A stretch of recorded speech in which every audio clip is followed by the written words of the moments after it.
Yun, magandang araw sa inyong lahat mga tol. Ngayon po ay January 31, 2026. At ngayon po sana yung one-time, big-time rally nito pong mga Duterte supporter sa pangunguna ni Chavit Singson. Pero hindi po natuloy. Bakit kaya hindi natuloy mga tol? Ano ba ang kadahilan? Bakit hindi natuloy? Kasi instead na one-time, big-time rally, nauwi po sa motorcade. Tapos yung motorcade, sabi ng mga DDS, napakarami raw pong mga dumalo. Sabi nga nung nag-comment yan na isa nating kasama sa pagsuporta sa gobyerno, milyon-milyon daw ang sinasabi ng mga vloggers na sumama sa caravan. Pero mamaya ipapakita ko sa inyo mga tol kung gaano karami yung milyon-milyon na sinasabi ng mga DDS vloggers po na yan. O, wag niyo sanang kalimutang mag-like sa ating programa. Kayo po ba na mga babanggitin ko ang pangalan, kwentuhan tayo ha, ay nakalike na. Wag niyo pong kakalimutang mag-like ha. Saka syempre, kung pwede, mag-subscribe at mag-follow na rin po kayo sa ating pages at channel. Saka i-share nyo na rin kung meron po kayong pagkakataon na i-share. Si Arturo Garcia, nakalike ka na po ba? Maria Pepa Lisok. Yan, like po tayo ha. Elena Ilarde, kay Gina Guevara, salamat sa membership mo, tol. Si Love Supper to eh. Salamat sa iyo ha. Kay Tol Elena Ilarde, kay Rojo Campo. Yan. Rebecca Sonyo, Ran Cudi. Yan. Salamat sa mga nagla-like po, mga tol. Napaka laking bagay nung like. Pagka nagla-like kayo, marerecommend tayo ni YouTube eh. At mapapanood tayo ng mas maraming mga sumusuporta sa ating gobyerno at sa ating Pangulo. Si Generoso Mariano, yan. Juliet Sekiguchi, Elena Ilarde, Mami Best Friend. O, like po tayo mga tol ha. Mark Van Jovi, sino pa? Si Ireneo Pontuya, Jean Suriba, Presi TV, yan. Kaya MB Coloma, Elena Ilarde, yan. Salamat sa inyong lahat mga tol ha. Lorena Pajardo, Winnie C. Yan, sino pa? Si Rose F6. Salamat sa membership, Lorena Pajardo. Yan, si Nene. Alegre Lucero, Mami Best Friend, Dory Reyes. Victory, Mintik La Chica. Like tayo mga tol ha. O, sige, kwentuhan na tayo. No Signal, Chelsea Barrios. Shoutout po sa 200 plus so far na manonood po natin from Facebook and YouTube, ano? Ito nga po, pinaghandaan talaga ito ng mga Duterte supporter eh. Lintik ang pa-press-con dito nitong si Chavit Singson na meron silang one-time, big-time rally ngayong katapusan po ng Enero. Pero anong nangyari? Bakit yung one-time, big-time rally na uwi sa motorcade? At yung motorcade, sabi nila, ang dami daw dumalo. Nak ng teteng naman, di naman nagsisinungaling ang video, ano mga tol? Ito po, kuha ng ABS-CBN. Motorcade kontra korupsyon, pinangunahan ni ex-congressman Defensor.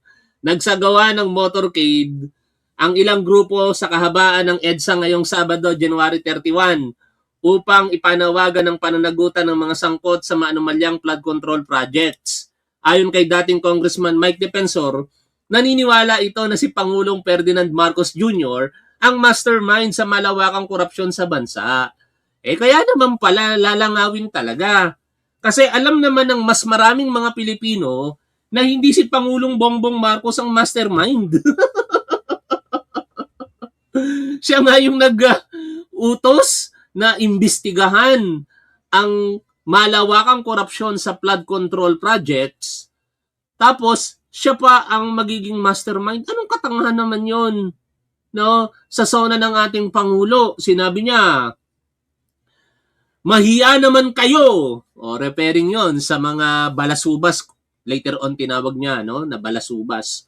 Yung mga balasubas, ito yung mga taong gobyerno, elected and appointed, na nagsamantala sa pondo ng ating mga kababayang Pilipino, ng ating gobyerno. Bahagi tayo dun eh. No, yung mga ibinabayad po natin buwis sinamantala ng mga balasubas na ito. Tapos yung ilan sa mga balasubas dyan, sila pa yung natuturo ngayon, no? Na ipinagtatanggol naman itong mga Duterte supporter. Walang iba dyan, syempre, yung 6 na araw na lamang, mai-impeach na muli. Pero alanganin pala yung February 6, mga tol. Kasi, ang February 6 ay tumapat po ng walang pasok ang ating kongreso Yan O, tingnan nyo. Ano yung araw ng February 6? Friday ang House of Representatives hanggang Thursday lamang ang session ng mga yan Di ba? Kaya yung February 6, hindi po pwedeng magsampa ng impeachment complaint. Kaya as per interview kay dating Senador Antonio Trillanes, magiging February 9. Hindi po pwedeng February 2. Sinabi ba ng Supreme Court? Hindi ko nabasa yun Salamat Tito Waldo O sabi ni Tito Waldo, February 2 daw pwede na magsampa ng impeachment. Di ibig sabihin sa Lunes na yon. Hindi kasi ako nakakapagbasa masyado ng balita. Medyo busy ngayon mga tol kung February 2, pwede na ba magsampa? Tanong nga natin. Pwede na bang magsampa ng impeachment kay Sara Duterte sa February 2? Thank you, bebe ko. Ayon sa Korte Suprema. Yan.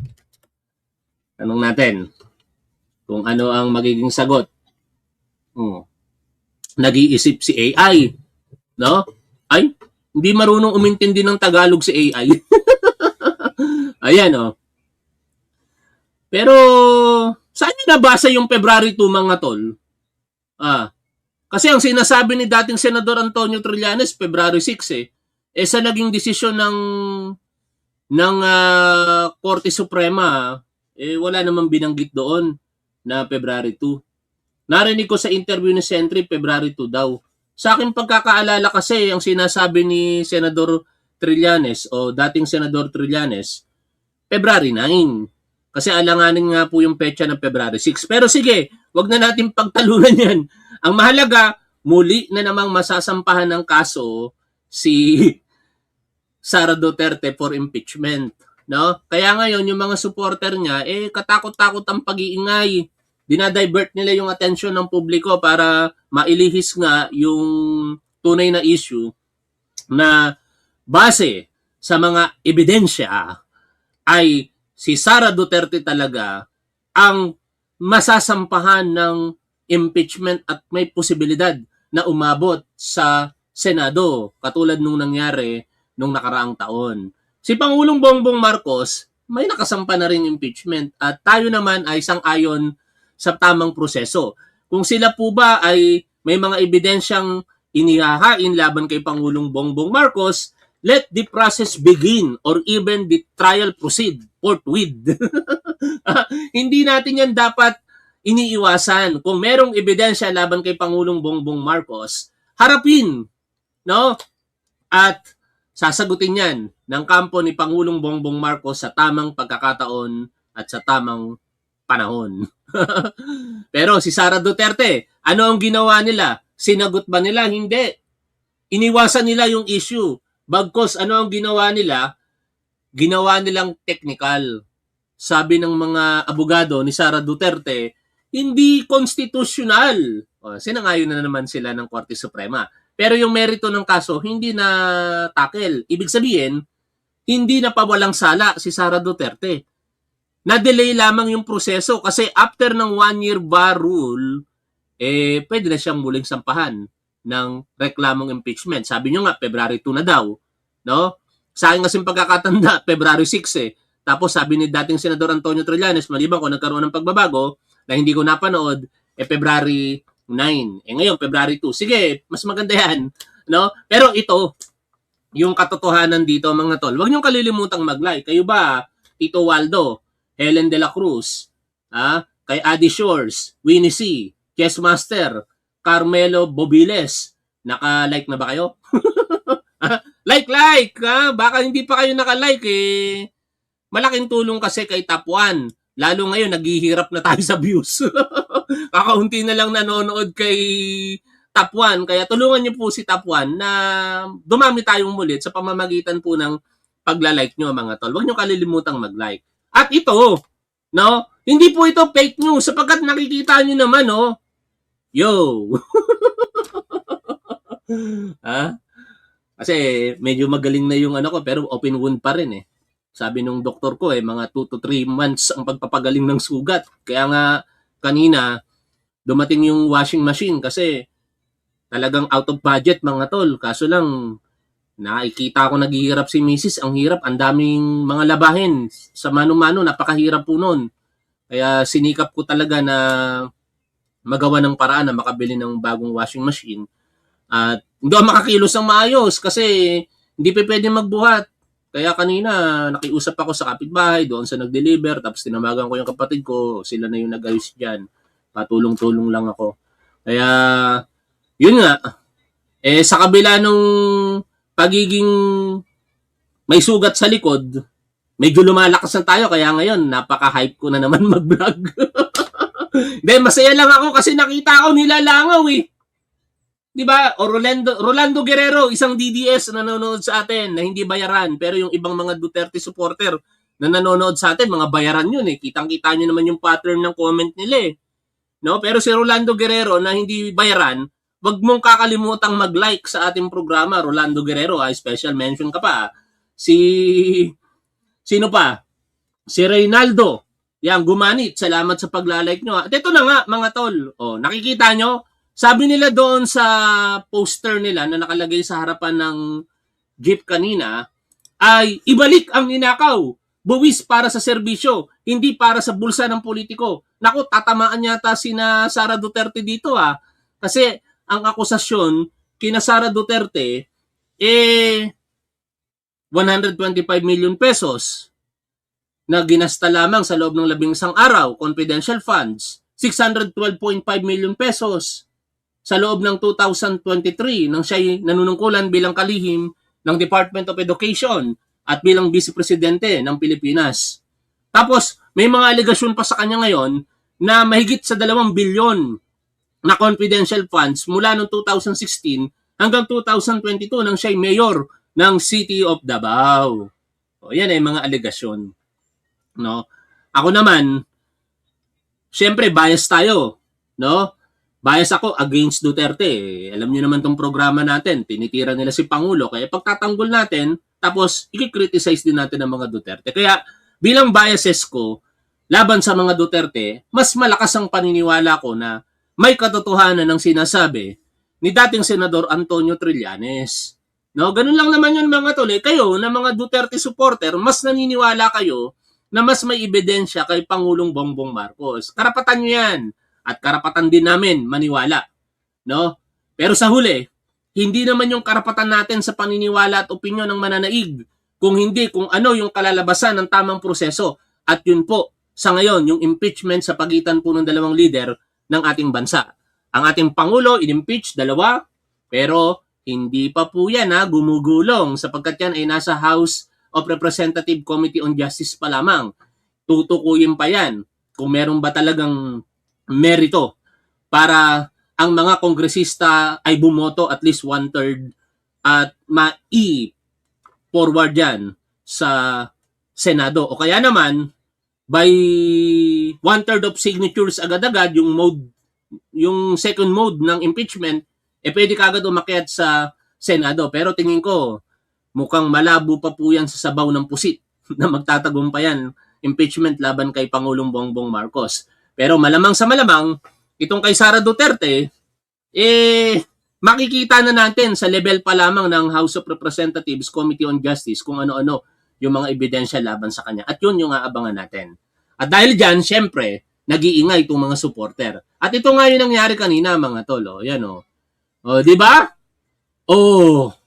Nakikita nyo ba? Ilan sila? Bilangin nga natin. 1, 2, 3, 4, 5, 6, 7, 8. Nakawalo na sila. Pero dadami naman yan kahit paano. Pero definitely, huwag nyo naman lokohin ng taong bayan na kayo libo-libo, na kayo milyon-milyon. Kitang-kita naman kung gaano kayo karami.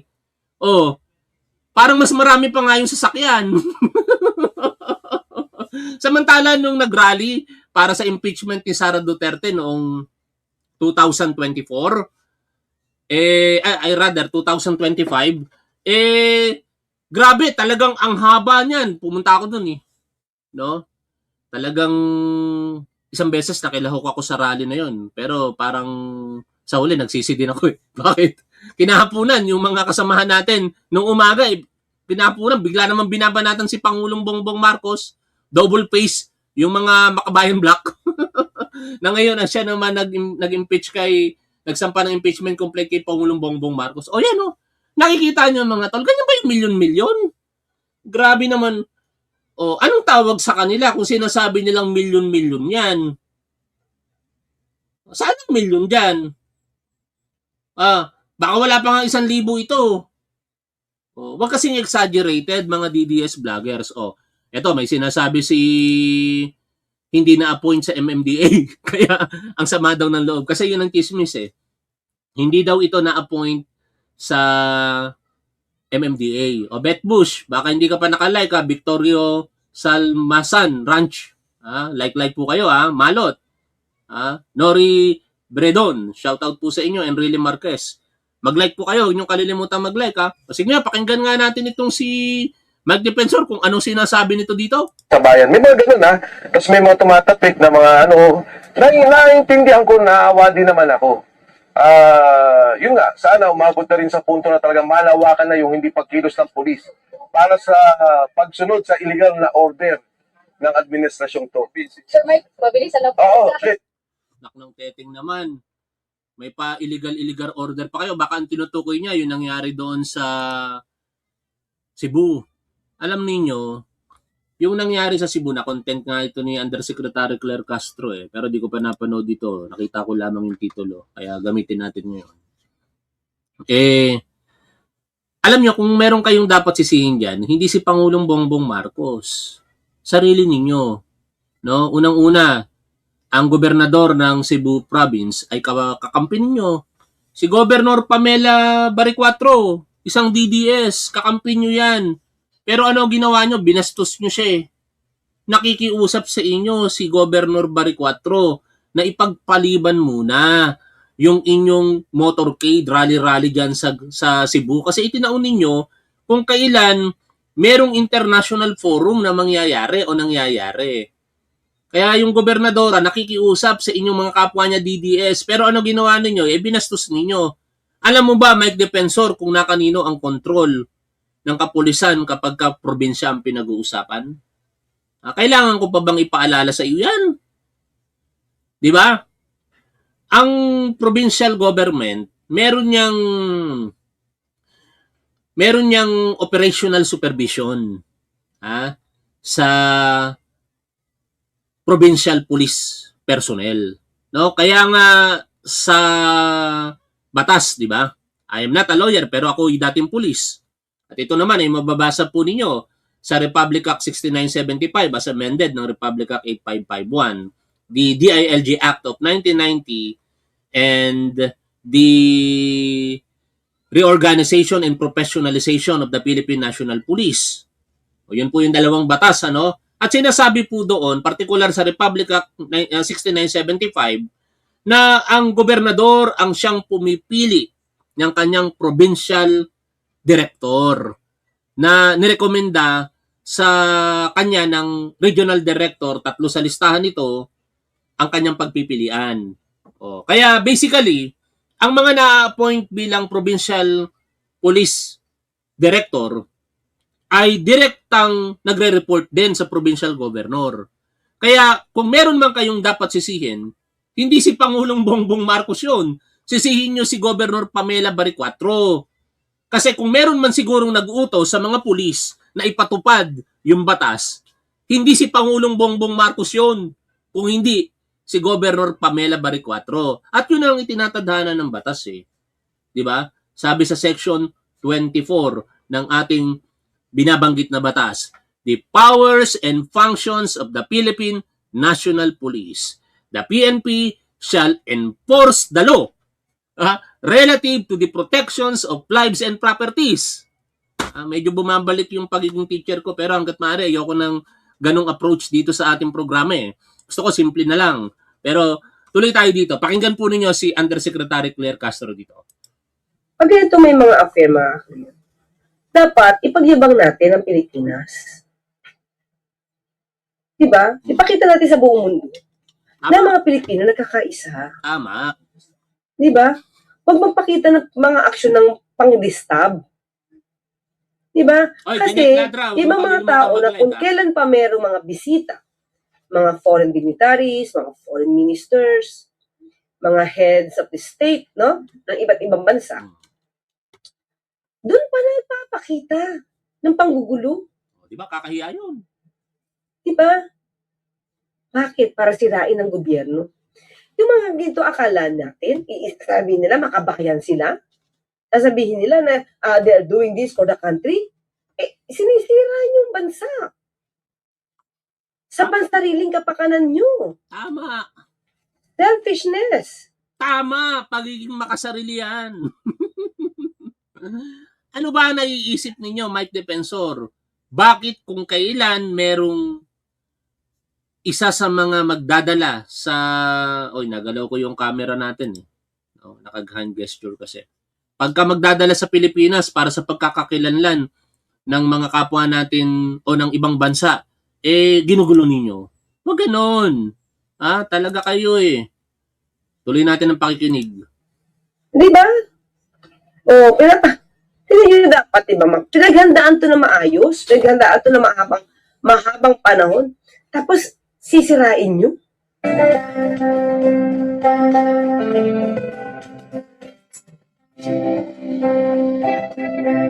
Strengthening trade and investment linkages, Diba? accelerating digital transformation.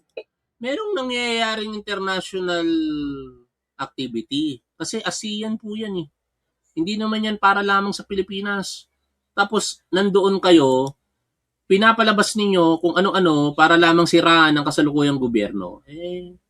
Nakakahiya talaga kayo. Mamalaki natin, kaya may news Barangada na ang nakaraw ng ASEAN Tourism Forum sa Cebu. Kumuha tayo ng update sa agenda report ni Paolo Barcelona. Mula po City. Paolo, anong mga highlights ng forum? Mayong gabi, PK, nagsisimula na opening ceremony ng 2016 ASEAN Tourism Forum dito sa makasisayang Mactan Shrine sa Lapu-Lapu City. Pangunahan nito ni First Lady Lisa Araneta Marcos at ang Tourism Minister ng 11 ASEAN countries. Pero sa day 1 at mga nakaraang araw, bida ang mga award ng Filipino Tourism Spots at ang plano ng ASEAN neighbors natin pagdating sa turismo. Bukod sa ASEAN Tourism Forum, bukas na rin ang Travel Exchange o TAVEX sa Mactan Expo Center. Pinasinayaan ni Tourism Secretary Cristina Blasco ang pagpupulong at dinaluhan din ng iba't ibang tourism executives at buyers mula sa iba't ibang bansa. Ayon kay Tourism Affairs Secretary Bernard Buensuceto, dining, education, health and cruise tourism ang isa sa mga pinalalakas ngayon ng bansa, mula sa food tourism at ang meetings, incentives, conventions, and exhibitions for my tourism. Ayon naman kay Tourism Promotion Board CEO Margaret ng bansa natin. Hindi, may mga taong tulad nito mga kakliraw. Sige, pakita ko.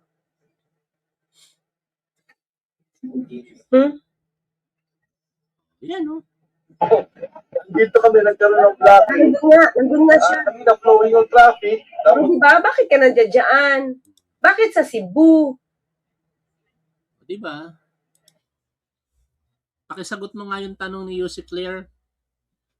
Bakit sa dinami-dami ng lugar na pwede niyong pagdausan ng paglalabas ng inyong saloobin laban sa gobyerno, bakit pinili niyo ang Cebu kung kailan merong nangyayaring international forum, no? Yung ASEAN.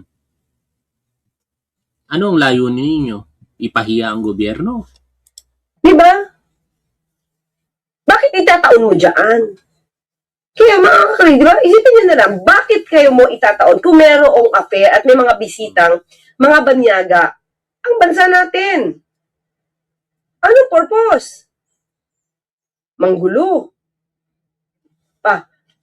Mga KSP, politics. Di ba? Canton Maria Paz. Cantor Maria Paz. Mga political vulture. Ito.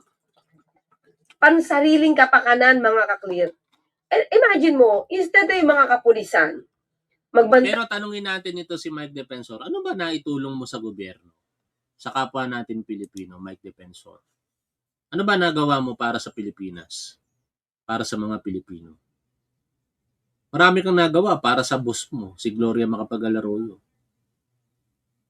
Diba? Pakisagot mo nga yun. Bigyan mo nga kami ng magandang dahilan para ikaw ay paniwalaan namin, Mike Defensor. Ano ang nagawa mo para sa Pilipinas at sa bawat Pilipino? Okay. Po ng ABS-CBN, sir.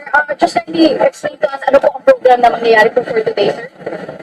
Actually, yung ground commander dito, San si Placido ba? Ay, kayo. Ito. Anyway, nagtawag kami dito dun sa pagkilos ngayon at ito, resulta na rin nung nangyari dun sa impeachment case na talagang hindi nila tinanggap.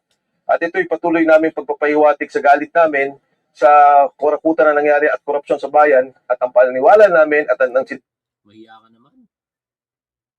No? Ang hilig nyo magsabi na kurakutan, yung sinusuportahan mo, naaakusahan ng labis-labis na korupsyon. Even yung boss mo na si Gloria Macapagal-Arroyo. Kung hindi lang naupo marahil si Duterte, baka hindi na natanggal yung neck brace nun. Wala naupo si Rodrigo Duterte, kaya pagkaupo, pagkapanalo, biglang gumaling si Gloria, di ba? Napansin niyo yun mga tol? Nawala yung neck brace, hindi na naka-wheelchair, tapos biglang lakas-lakas na. Pinasabi namin, ang Pangulo mismo ang siyang mastermind ng korupsyon ito. So yung impeachment case namin, hindi nga niya tinanggap kung nakikita ninyo. So patuloy ito, hindi lang naman ngayon. Anong pinagsasasabi mo na si Pangulong Bongbong Marcos ang mastermind ng korupsyon ito?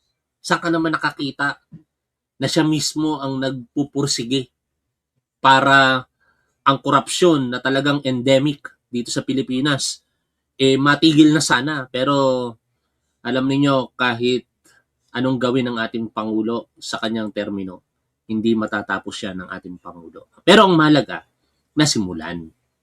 Yun naman ang pinakapunto dyan Walang ibang Pangulo ng Pilipinas ang lumaban sa korupsyon ng ganito kalawak. Oo, kinikilala natin ang dating Pangulong Aquino. Kahit tayo'y hindi dilaw, pero hindi natin pwedeng kalimutan na sa panahon niya, may mga nakulong. No? Kaso lang, eventually, yung mga big fish napawalang sala. Tinutukoy natin, syempre kasama na dyan yung yumaong Presidential Chief Legal Counsel natin at dating Senador, Senate President, Juan Ponce Enrile, at saka yung ngayon, nakakulong na naman si former Senator Bong Revilla at yung maaring makulong sa mga susunod na panahon, muli, grand slam na nga, sabi ni Attorney Wilfredo Garrido, si Senator Jingo Estrada. Kasi ikatlo niya na to No? Kaya, nagkakaroon ng comparison. Si Duterte, yung sinusuportahan mong mga Duterte, may naipakulong ba? Si Gloria Macapagal-Arroyo, may naipakulong bang kurap? Pakisagot nyo nga ako mga tol kung may naipakulong na kurap yung dalawa. Si Gloria Macapagal-Arroyo at saka si Rodrigo Duterte. Sa akin pagkakatanda kasi kahit hindi pa ako aktibo sa politika, wala akong matandaan na naipakulong ni Rodrigo Duterte na kurap. No? Ganon din si Gloria Macapagal-Arroyo. Ang mga naipakulong nila at tinangka nilang ipakulong yung mga kritiko nila. Si Gloria Macapagal-Arroyo, tinangka nilang ipakulong si Senator Ping Lacson. Nung nag-alsa ang Magdalo Group, nakulong sila. Sa panahon ni Rodrigo Duterte, sino-sino yung mga kritiko na ginawa ng kwento, ginawa ng kaso? Si Leila de Lima, pinakamagandang halimbawa. 3 Nobel recommended na kaso isinampa kay Leila de Lima. Nakulong siya ng mahigit sa 2,400 days. Or more than 6 years. Pero kinalaunan, sabi ng korte, walang kasalanan si Leila de Lima. Si Antonio Trillanes, kritiko niya. Ano ginawa nila? Yung presidential amnesty na ibinigay, executive clemency, na ibinigay nitong si dating Pangulong Aquino sa Magdalo Group. Sininggle out itong si Antonio Trillanes. Siya lamang ang natatangi na binawian ng executive clemency. Ano ang purpose? Para mawala yung clemency at mabuhay muli yung isinampang kaso laban kay Antonio Trillanes. Kaya nauwi ito sa paglalabas ng warrant of arrest at nakulong pansamantala si Antonio Trillanes and eventually nakapag-bail. At sa huli, napatunayan na wala siyang kasalanan. In fact, yung pagbawi ng proclamation ng dating Pangulong Aquino kay Antonio Trillanes na ginawa nitong si Rodrigo Duterte ay idineklara mismo ng mga appointed mismo ni Rodrigo Duterte na mga Associate Justice at Chief Justice, di ba? Sabi ng Korte Suprema noong 2023 ay unconstitutional ang ginawang pagbawi ni Rodrigo Duterte sa pamamagitan ng Presidential Proclamation doon sa amnesty na iginawad kay Antonio Trillanes for 4 reason. It violates, I hope tama yung pagkakaalala ko, the Equal Protection Clause of the Constitution. Kasi sabi nga natin kanina, siningle out si Antonio Trillanes. Walang equality. No, natatanging siya lamang ang binawian. Binviolate nito yung due process sapagkat hindi binigyan ng pagkakataon si Antonio Trillanes na madinig ang kanyang panig. At nilabag din ito yung iba pang karapatan ni Antonio Trillanes under the Bill of Rights, the right to double jeopardy. Hindi mo pwedeng ilagay sa ikalawang panganib ang isang tao ng parehas lamang na pagkakataon o sirkumstansya. Ganon ang ginawa nila kay Antonio Trillanes. Binuhay nila yung kaso. At saka, sinasabi doon, hindi mo pwedeng i-apply yung tinatawag na ex post facto law na magle-legislate ka ng panibagong batas para lamang parusahan yung tao. Katulad ng ginawa ni Rodrigo Duterte sa pamamagitan ng presidential proclamation niya. Bawal yun. No? At yun ang malinaw na kapag ka Duterte o kaya yung boss nitong si Mike Defensor na si Arroyo, kritiko, sigurado kulong ka. Pero pagkakurap, walang kulong. Di ba? O ngayon, ang dami ng mga nakulong, nakurap. Tapos sasabihin ninyo si Pangulong Bongbong Marcos pa, mastermind. Willing nga siya magpa-imbestiga. Namon niya nga si Saldico O, nandito lang ako, sabi ni Pangulong Bongbong Marcos. No? Umuwi ka. Kung may alegasyon ka, patunayan mo sa pamamagitan ng paglalabas ng mga ebidensya. Nandito lang ako, harapin kita, sabi ni PBBM. O, yun, malinaw yun, mga tol. Pero syempre, kahit ano sigurong sabihin natin, kapag ka Duterte supporter na ang pinag-uusapan, o kaya nanonood sa atin, wala na, sarado na ang utak ng mga yan. Sasabihin lang niya, solid Duterte, bayaran ka. Pero walang lalaban dyan ng debate o argumento. No? Tanungin mo yan mga yan, bakit nyo sinusuportahan ng mga Duterte? Ano-ano ba mga nagawa ng mga Duterte? Ipaisa-isa muna sa kanila, hindi nila alam. Anyway mga tol, uulitin ko lamang ang motorcade nitong grupo ni na Mike Defensor ay nilangaw. Kitang-kita nyo naman, di ba? Ayan, napaka-close up ng nung camera, pero kaya kino-close up ng todo kasi halos walang tao. Yung motorcade nila, milyon-milyon ba yan? Parang mas marami pa yung pulis na nakahanay sa gilid. Hanggang dito na lamang. Shout out po sa inyong lahat mga tol. At huwag niyo po sanang kalimutang mag-like, mag-share, at mag-subscribe, mag-follow sa ating Facebook page at YouTube channels. Maraming salamat sa patuloy ninyong suporta sa ating gobyerno, sa ating Pangulo, at sa ating programa. Shoutout po sa inyong lahat. Lagi po nating tandaan kung ano ang tama at dapat, doon po tayo. Keep safe. See you always. Bye for now mga tol.